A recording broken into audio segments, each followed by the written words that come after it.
Hello students, welcome to online maths class. This is your maths teacher. Dear students, yesterday I gave you introduction about revision guide which will help you to prepare for the coming ASMs.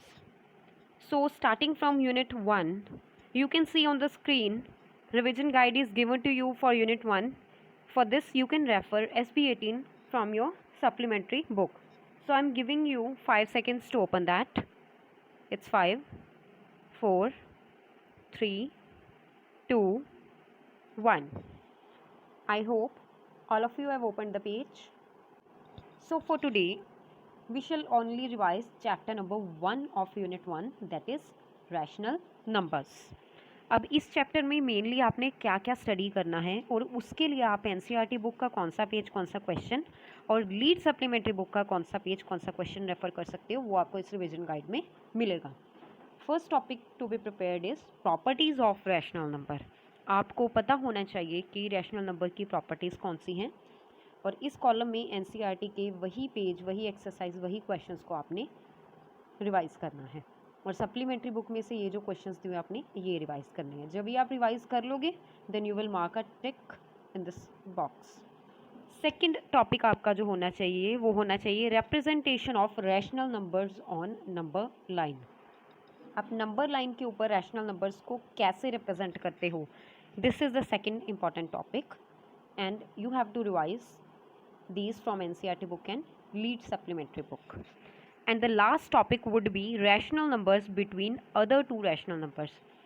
किसी given दो rational numbers के बीच आप और rational numbers कैसे find out करोगे, this would be the third topic to be prepared and you will follow NCERT questions which are given in this column and you will read concept time 6 and you will practice answer these practice question for the whole preparation. तो सबसे पहले मैं आपको एक छोटा सा review recap दे देती हूँ कि प्रॉपर्टीज़ कौन सी होती हैं रैशनल नंबर्स की. Here is the first property which is given at SB2 page number 6 in your supplementary book, closure property. इस प्रॉपर्टी के अंडर आप ये चेक करोगे कि क्या दो गिवन नंबर्स क्लोजर प्रॉपर्टी को होल्ड करते हैं या नहीं करते हैं. तो प्रॉपर्टी में क्या होता है, closure property means when mathematical operations are applied on two numbers that belong to the same number set and the result obtained also belong to the same number set. Closure property में अगर किसी भी दो numbers के ऊपर आप कोई भी ऑपरेशन लगा रहे हो, चाहे वो एडिशन का है, चाहे सब्ट्रैक्शन का, चाहे मल्टीप्लिकेशन का या फिर डिवीज़न का, अगर वो दोनों numbers for example natural numbers हैं तो उनका आंसर जो आएगा वो भी एक नेचुरल नंबर ही होना चाहिए. अगर तो नेचुरल नंबर आ जाता है then closure property holds good और ट्रू. अगर नेचुरल नंबर नहीं आता है then closure property doesn't hold true for that set.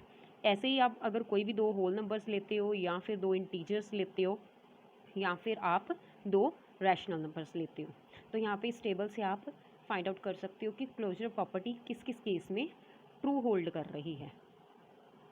On the very next page at SP3, there is another property given to you, that is commutative property. It is not communicative, it is commutative. Commutative property means that changing the order of numbers doesn't change the result. इसका मतलब ये होता है कि अगर कोई भी दो नंबर्स आप सिलेक्ट कर रहे हो, for example 3 into 4 is written here, 3 first number पे रखा है और 4 सेकेंड नंबर पे रखा है और दोनों को किया है मल्टीप्लाई. लेकिन अगर हम इनका ऑर्डर चेंज कर देते हैं, अगर 4 को फर्स्ट नंबर पे लिख देते हैं और 3 को सेकेंड नंबर पे लिख देते हैं तो भी क्या आंसर सेम आएगा. Yes, in both the cases the answer is 12. That means commutative property holds good for which numbers are these are natural numbers. That means commutative hold good for natural numbers. तो ऐसे ही आप कोई भी set ले सकते हो, चाहे होल नंबर्स का, चाहे इंटीजर्स का, चाहे रैशनल नंबर्स का. आपने चारों ऑपरेशंस लगा के देखना है क्या ऑर्डर चेंज करने के बाद भी आंसर सेम आता है या नहीं आता है. The answer is same in both the cases then commutative property holds good, otherwise it doesn't hold good. The next property given below on the same page is associative property. Associative का मतलब होता है हमने किसी चीज़ को associate करना है, किसी चीज़ की ग्रुपिंग बनानी है, उनको इकट्ठा करना है। Associative property means that no matter how the numbers are grouped, the result of their addition or multiplication will always be same. अब इसमें बेटा आप देख सकते हो सिर्फ दो ही ऑपरेशंस यूज़ किए गए हैं, that is addition and multiplication. That means यहाँ पे रिस्ट्रिक्शन लग चुकी है कि एसोसिएटिव प्रॉपर्टी सिर्फ दो ही ऑपरेशंस के लिए ट्रू होल्ड होती है, एक है एडिशन और दूसरा है मल्टीप्लिकेशन।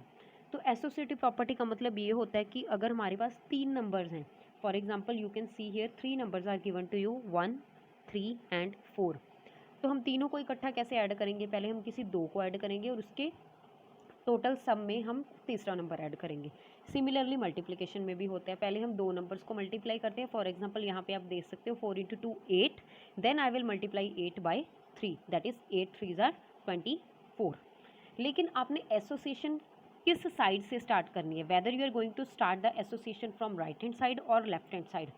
अब इस केस में आप देख सकते हो कि एसोसिएशन बैक साइड से स्टार्ट की गई है, पहले पीछे वाले दो नंबर्स को ऐड किया गया है, फिर उसमें फ्रंट वाला नंबर ऐड किया गया है। लेकिन अगर आप राइट हैंड साइड को देखोगे तो पहले दो नंबर्स को ऐड किया गया है, बाद में उसमें थर्ड नंबर को ऐड किया गया है। ठीक है, इस एग्जाम्पल में देखोगे लेफ्ट साइड से एसोसिएशन स्टार्ट की है, लेकिन दूसरी साइड में एसोसिएशन स्टार्ट की है राइट साइड। तो दोनों केसेस में आंसर तो सेम ही आ रहा है। 1 + 3 4, 4 + 4 8, 1 + 3 4, 4 + 4 8। Sorry, here you have to write like 3 + 4 7। आप यहाँ पे पहले लिखोगे 1 + 7 दैट इज़ 8, और यहाँ पे आप पहले ब्रैकेट सॉल्व करोगे 1 + 3 4, 4 + 4 8। इस केस में आप क्या करोगे 4 × 2 8, 8 3 ज़ार 24, और इस केस में आप क्या करोगे 2 3 ज़ार 6, 4 × 6 दैट इज़ 24। बोर्डमास फार्मूला लगाना बहुत कंपलसरी है। तो दोनों केसेस में आप देख सकते हो कि आंसर सेम आ रहे हैं। That means associative property holds good for addition and subtraction under natural numbers. At the very next page you can see the full table of this for natural numbers also, whole numbers also, integers also and rational numbers also। आप देख सकते हो कि addition property, associative property addition और multiplication में, इन चारों cases में गुड होल्ड कर रही है, लेकिन सब्ट्रैक्शन में और डिवीजन में इट इज़ फॉल्स। तो अभी तक हमने कितनी प्रॉपर्टीज़ रीड की हैं? Closure property, commutative property and associative property. The next property is distributive property. For this you can refer SB6 concept time 4। अब डिस्ट्रीब्यूटिव प्रॉपर्टी क्या होता है? डिस्ट्रीब्यूटिव प्रॉपर्टी में बेटा दो ऑपरेशंस लग सकते हैं, एक होता है डिस्ट्रीब्यूटिव प्रॉपर्टी ऑफ एडिशन और दूसरा होता है डिस्ट्रीब्यूटिव प्रॉपर्टी ऑफ सब्ट्रैक्शन। मैंने इसे थोड़ा मैक्सिमाइज़ कर दिया ताकि आपको स्क्रीन देखने में कोई प्रॉब्लम ना हो। तो देख सकते हो first of all distributive property of addition, मतलब आपने प्लस का साइन कहीं ना कहीं यूज़ करना है और सब्ट्रैक्शन में आपने कहीं ना कहीं माइनस का साइन यूज़ करना है, बट दोनों केसेस में मल्टीप्लाई का साइन तो डेफिनेटली यूज़ होगा। Now what is distributive property? Distributive property means that the product of a number and the sum or the difference of two numbers is equal to the sum or the difference of their products. मैं इसे example लेकर समझा देती हूँ। आपको यहाँ पे picturisation दिख रही है कि 3 बाहर है ब्रैकेट से और मल्टीप्लाई साइन है सेकंड नंबर पे, और अंदर ब्रैकेट के 2 और 3 ऐड हो रहे हैं। तो जो बाहर लगा हुआ है नंबर बेटा वो दोनों के साथ जाके मल्टीप्लाई होगा। That means we shall get 3 × 2 as a first bracket plus 3 × 3 as a second bracket. तो यहाँ पे आप देख सकते हो ए कोई नंबर उन्होंने बाहर लिया हुआ है, multiply bracket start B plus C is equal to A into B, एक ब्रैकेट में और फिर प्लस का साइन है, then A into C. Similarly आप यहाँ पे देख सकते हो माइनस का साइन था तो सेंटर में कौन सा साइन यूज़ हो गया? माइनस का। This is called distributive property. अब इस केस में दोनों साइड्स का आंसर सेम आना चाहिए, तो इसे हम वेरीफाई कैसे करते हैं? इसे हम वेरीफाई करते हैं लेफ्ट हैंड साइड को अलग सॉल्व करके और राइट हैंड साइड को अलग सॉल्व करके। आप इस एग्जांपल में देख सकते हो, एग्जांपल नंबर 5 में पहले डिस्ट्रीब्यूटिव प्रॉपर्टी लगाई, अब लेफ्ट हैंड साइड को सॉल्व किया, फिर राइट हैंड साइड को सॉल्व किया, and you can see both the answers are coming same. So this is all about distributive property. Next is identity property. For this you can refer SB5 from your supplementary book. Identity property. अब identity दो होती हैं, एक होती है additive identity, दूसरी होती है मल्टीप्लिकेटिव आइडेंटिटी। अब एडिटिव आइडेंटिटी एक ऐसा नंबर है मैथमेटिक्स में जिसको किसी भी नंबर में ऐड कर दो तो वो आंसर के ऊपर कोई फ़र्क नहीं डालता, जो नंबर एज इट इज़ है वही आंसर आ जाता है। तो कौन सा नंबर है वो? ज़ीरो। ज़ीरो को किसी भी नंबर में आप ऐड कर दोगे तो आंसर के ऊपर कोई इफेक्ट नहीं रहेगा, the number will be as it is, therefore zero is the additive identity. इस चीज़ को आप अपने माइंड में अच्छी तरह से बिठा लो। आपको ये भी पूछा जा सकता है, what is additive identity, is zero an additive identity? Okay. Next is multiplicative identity. अब मैथमेटिक्स में एक नंबर ऐसा भी है जिसे मल्टीप्लाई करो किसी भी नंबर के साथ, the product remains the number itself. What is that? That is 1. 1 को किसी भी नंबर के साथ आप मल्टीप्लाई करते हो तो उसका आंसर क्या रहेगा? 1 ही रहेगा। Next is inverse property. Inverse property में additive inverse and multiplicative inverse are there. Additive inverse में मतलब कि आपके पास कोई नंबर गिवन है, you want to make it zero, तो आप उसमें क्या ऐड करोगे? ऑब्वियसली आप उसमें उसका ऑपोजिट ऐड करोगे to get the result zero. अगर आपके पास पॉजिटिव 3/2 है तो आप उसमें क्या ऐड करोगे? Negative 3/2, so that both will get cancel and you will get zero as answer. So when a rational number is added to its negative, the result is zero. अगर आपके पास नेगेटिव नंबर दिया होगा तो आप कौन सा add करोगे? Positive add करोगे, मतलब वाइस वर्सा हो जाएगा। Next is multiplicative inverse. आप किसी नंबर के साथ किस नंबर को मल्टीप्लाई करोगे ताकि आपके पास रिजल्ट क्या आए? 1। ऑब्वियसली बेटा उसके रेसिप्रोकल के साथ करेंगे, जैसे कि यहाँ पे 23 के साथ 1/23, 23 का रेसिप्रोकल मल्टीप्लाई किया गया ताकि न्यूमरेटर और डिनोमिनेटर कट हो जाएं और आपके पास आंसर कितना आ जाए? 1।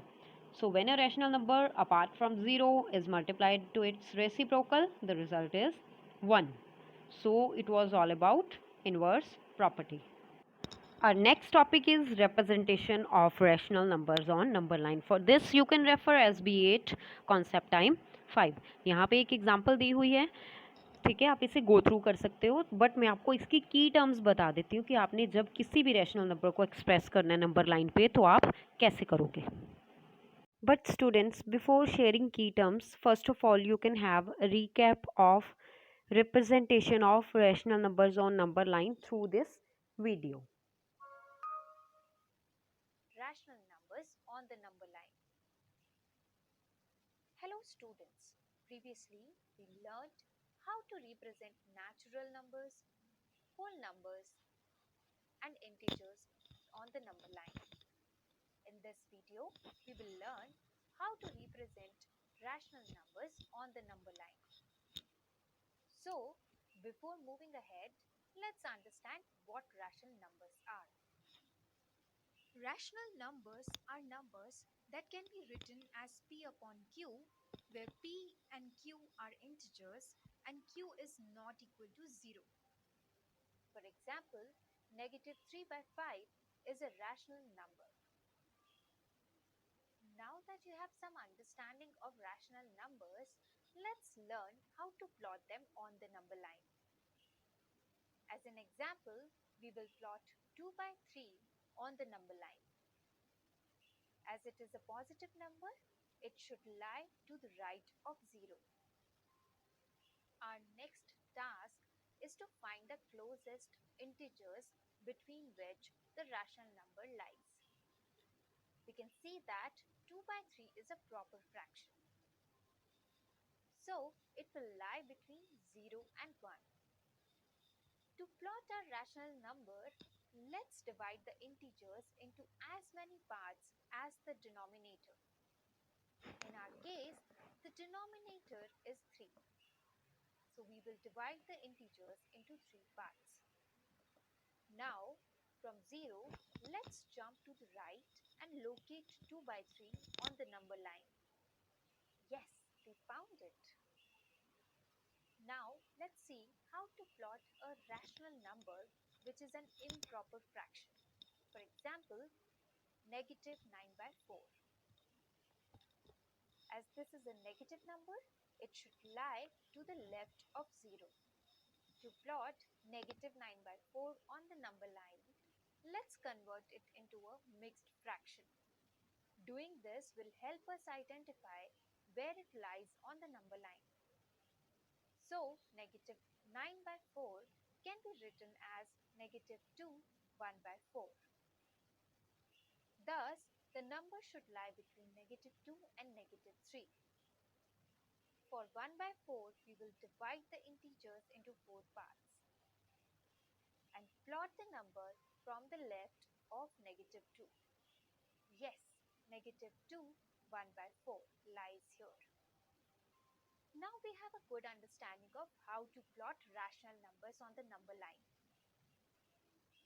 Here is a quick question for you. Where will negative 2 by 4 lie on the number line?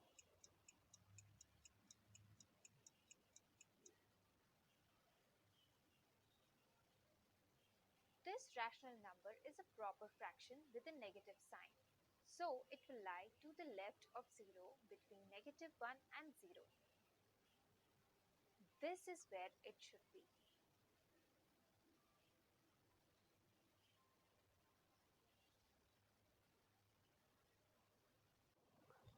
So students, you have understood that if you want to represent the positive numbers, you will always move towards the right hand side.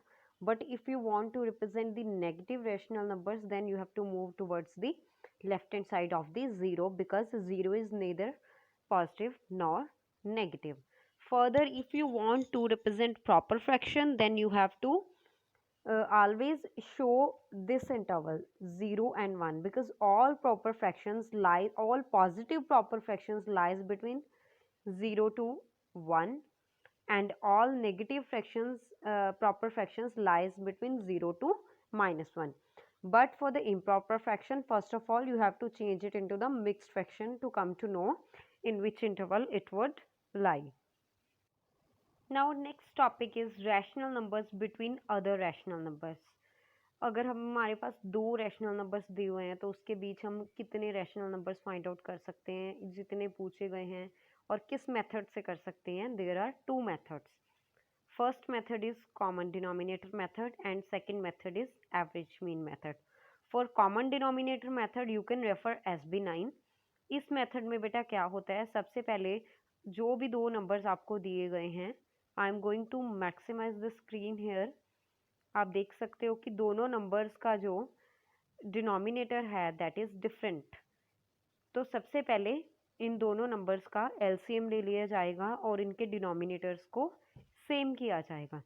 Then you can find here in the next step that there are many numbers which are lying between these two numbers. आप देख सकते हो कि यहाँ पे -15 and -24 के बीच कितने numbers लाई कर रहे हैं, दैट इज -16, -17, -18 अप टू -23, और नीचे डिनोमिनेटर सबका क्या है 30 है. तो इस केस में, जिस केस में डिनोमिनेटर सेम नहीं होंगे, आप LCM लेके डिनोमिनेटर्स को पहले सेम करोगे तो बेटा उसमें उस केस में न्यूमरेटर में भी फ़र्क पड़ेगा, ऑब्वियसली पड़ेगा, बिकॉज आपने न्यूमरेटर और डिनोमिनेटर दोनों नंबर्स को ही मल्टीप्लाई करना है. ठीक है. अगर फिर भी आपके पास सफिशिएंट आस्क्ड रैशनल नंबर्स नहीं आते हैं तो आप फर्दर मल्टीप्लाई कर सकते हो, 2 से कर सकते हो, 3 से कर सकते हो, to get more and more numbers. So the next method to find the rational numbers between other rational number is average mean method. To understand this, have a look on this short video. Let's use the average or mean method to find the rational numbers between 1 by 2 and 3 by 2. We start with finding the mean of the given rational numbers. Here, the mean is 1. This is how we get our first rational number. तो आप यहाँ देख सकते हो कि mean का जो method लगाया गया है बेटा, मीन कैसे निकालते हैं. जो भी दो एक्सट्रीम नंबर्स होते हैं, फर्स्ट ऑफ ऑल आपने उन नंबर्स को क्या करना है, प्लस करने के बाद आपने उन्हें क्या कर देना है, 2 से डिवाइड कर देना है, and the answer will be what ever that will lie exactly in the center of both the numbers. Okay.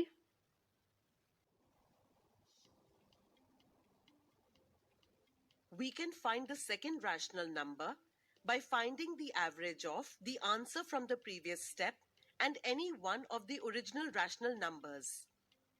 So, in this case, we can either find the mean of 1.5, which is 3/4, or the mean of 1 and 3/2, which is 5/4.